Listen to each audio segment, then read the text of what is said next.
Sheila on 7 sering disebut band tanpa haters. Nyatanya ada juga loh yang berkritik. Sheila on 7 ini sering disebut sebagai band yang tidak memiliki haters.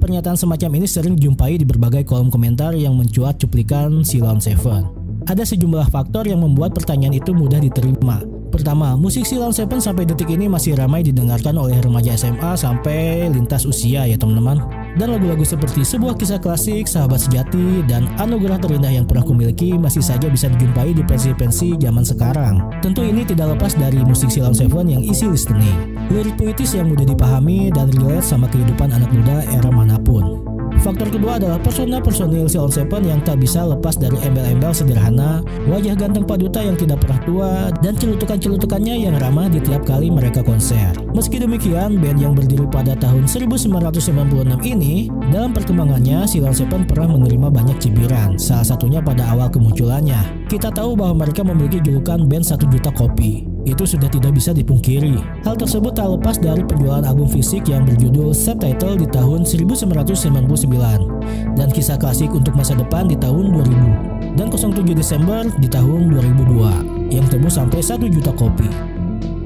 Namun di balik prestasi itu, Sheila on 7 justru dikritik karena gaya manggungnya terkesan tidak profesional pada masanya.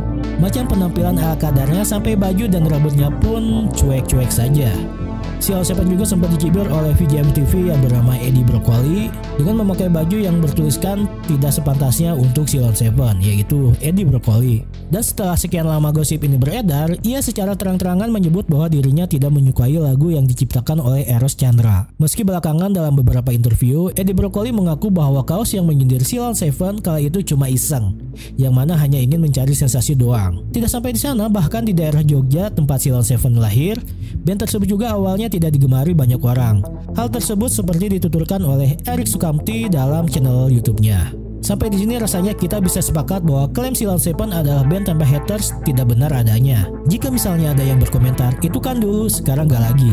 Nampaknya tidak 100% benar juga.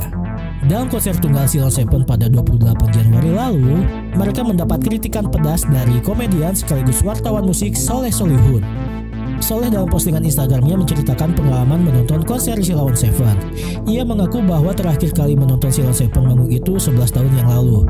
Saat itu ada konser ulang tahun Sheila on 7 di Jogja. 11 tahun berlalu akhirnya ia bisa menonton Duta dan kawan-kawan lagi di konser tunggal mereka yang digelar di J-Expo Kemayoran, Jakarta. Namun Soleh Solihun merasa resah karena terdapat satu lagu yang menurutnya aransemen lagu tersebut tidak pas.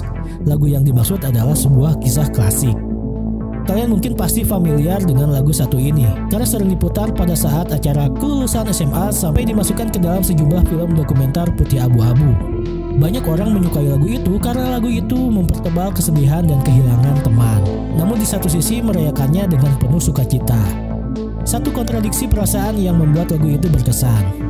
Hal tersebut juga dikatakan oleh Soleh Solihun dalam postingan Instagramnya.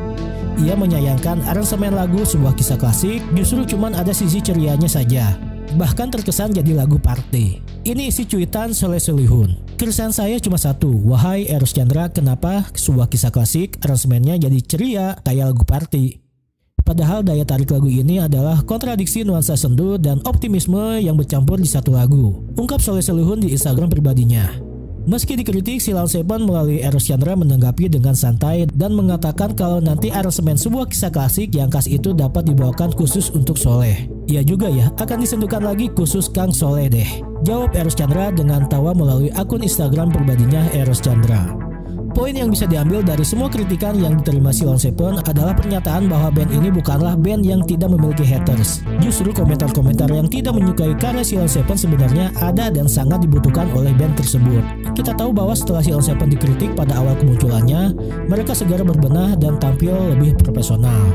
Ketika lagu-lagu Eros dicibir kala itu, kini ia bisa membuktikan bahwa musiknya bisa diterima oleh masyarakat luas dan buktinya kita masih mendengarkan hingga saat ini. Bayangkan band yang tidak terlalu gembar-gembor di media sosial bisa menjual tiket konser tunggal dalam waktu kurang lebih 30 menit.